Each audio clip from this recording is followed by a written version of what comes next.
C'était la fin de l'après-midi. Le ciel rougeoyait déjà des premiers rayons du soleil du soir. Au pied de la montagne se tenait un homme d'un certain âge. Son regard était doux, il était beau et encore vigoureux. Tout le jour, il avait parlé à une foule nombreuse, rassemblée pour l'écouter comme on recueille le testament d'un mourant.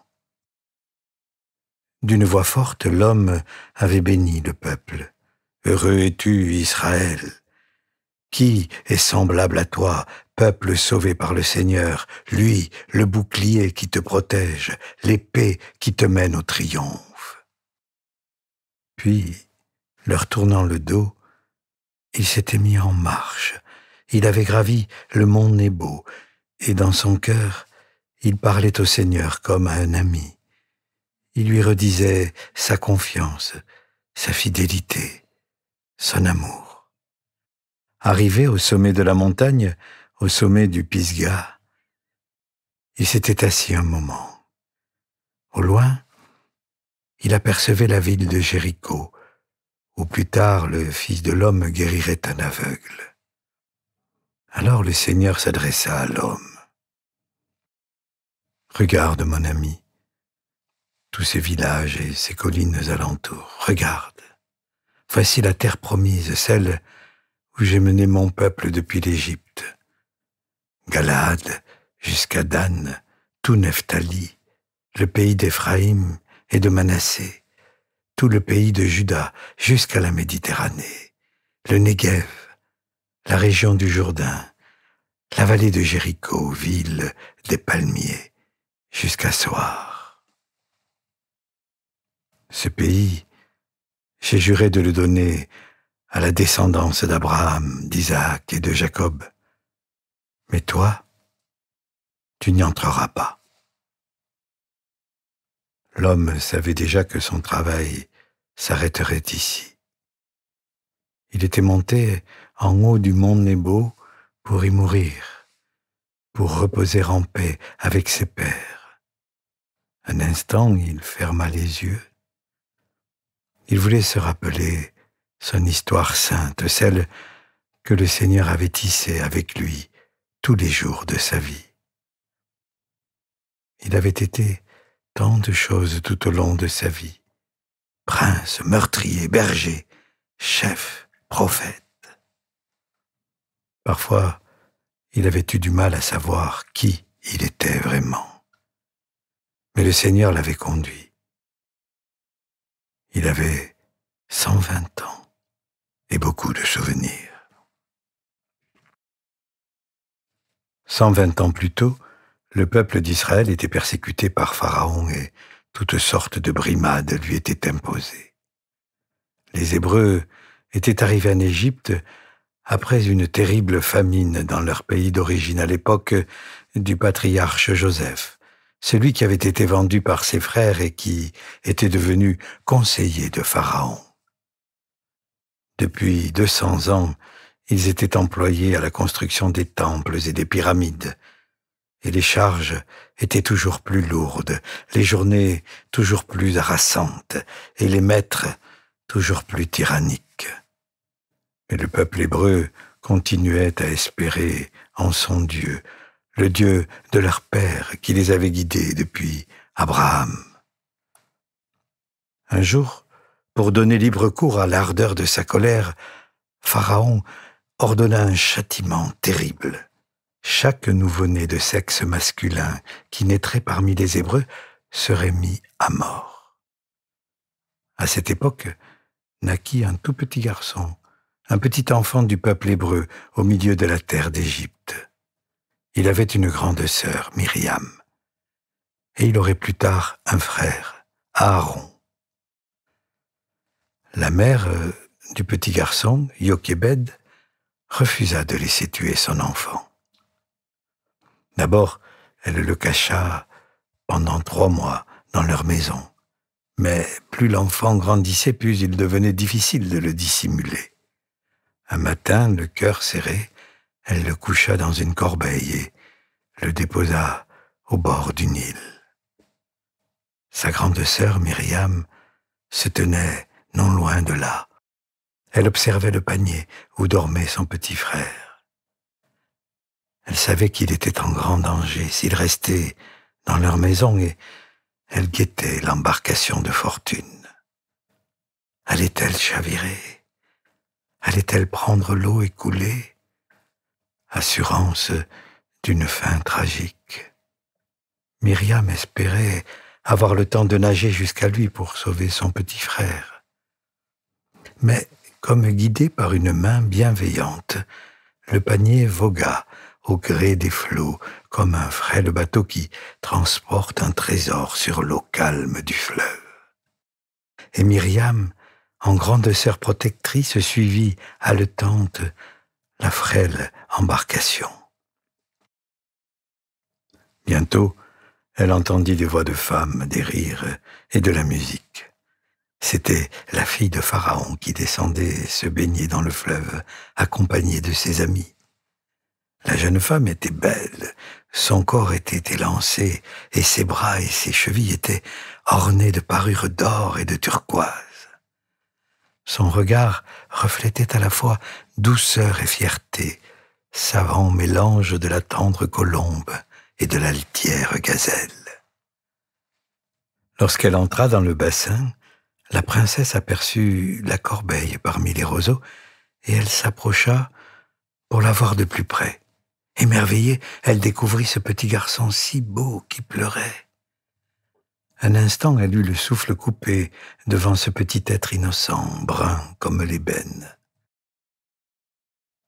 Qui pouvait bien être cet enfant qu'une mère avait tant aimé qu'elle l'avait accepté de l'abandonner au fleuve dans ce dernier et impossible espoir?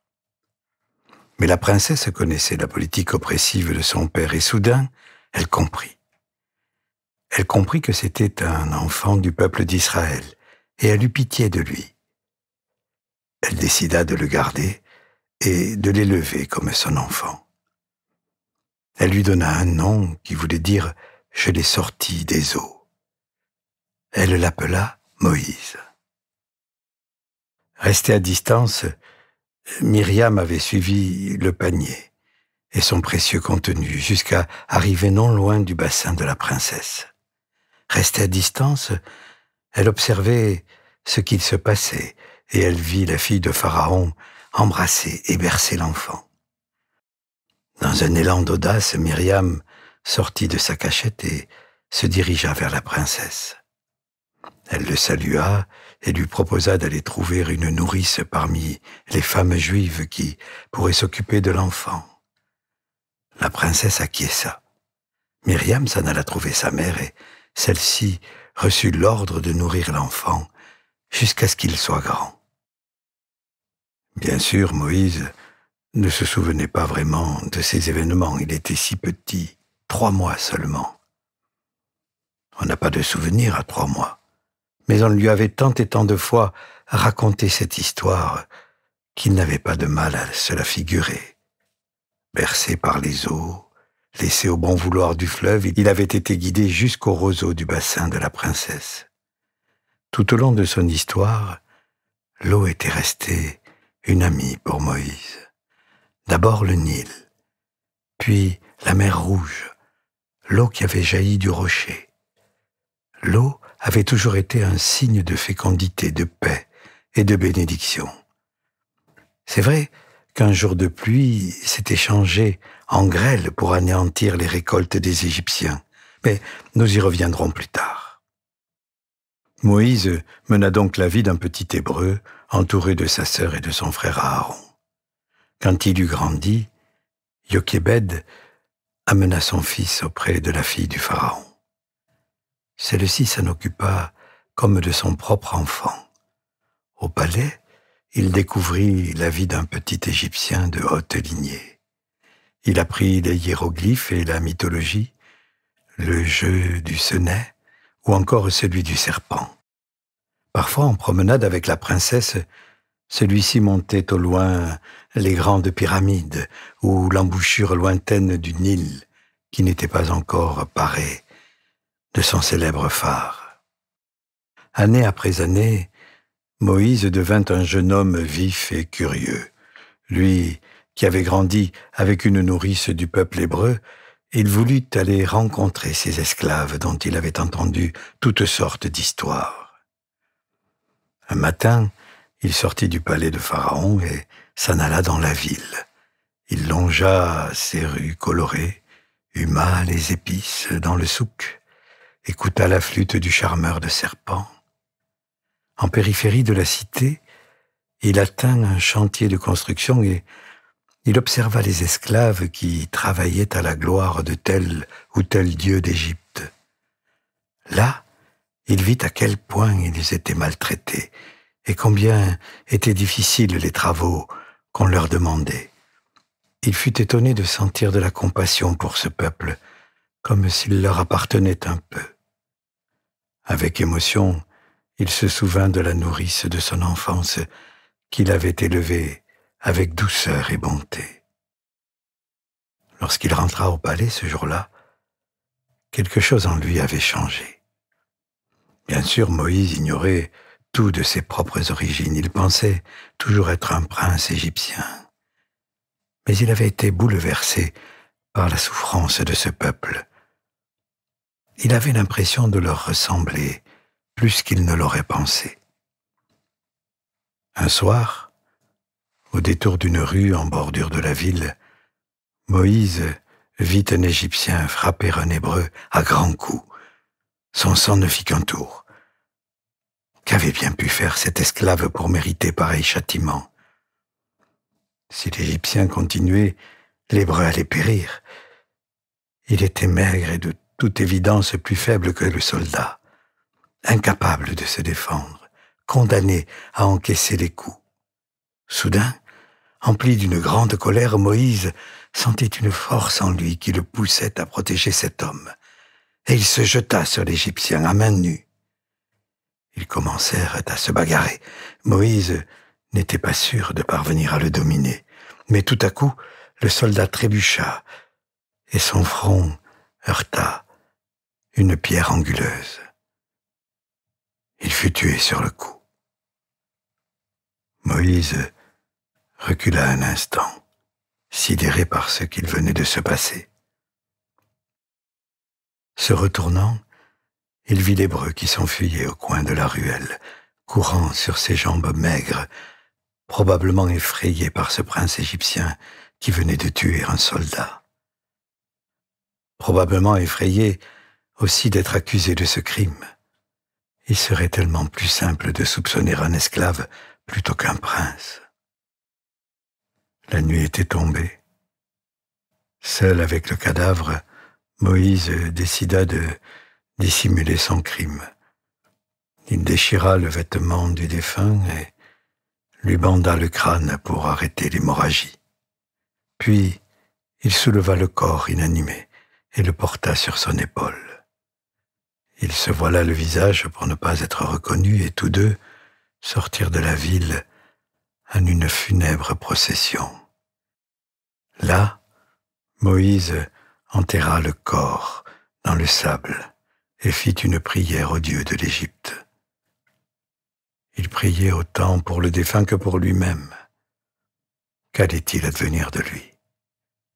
Maintenant que l'homme était enterré, Moïse était rongé de remords à la pensée de son acte. Il ne s'expliquait pas cet élan qu'il avait emporté, ce besoin de protéger cet Hébreu sans défense. Il ne savait plus bien où il en était.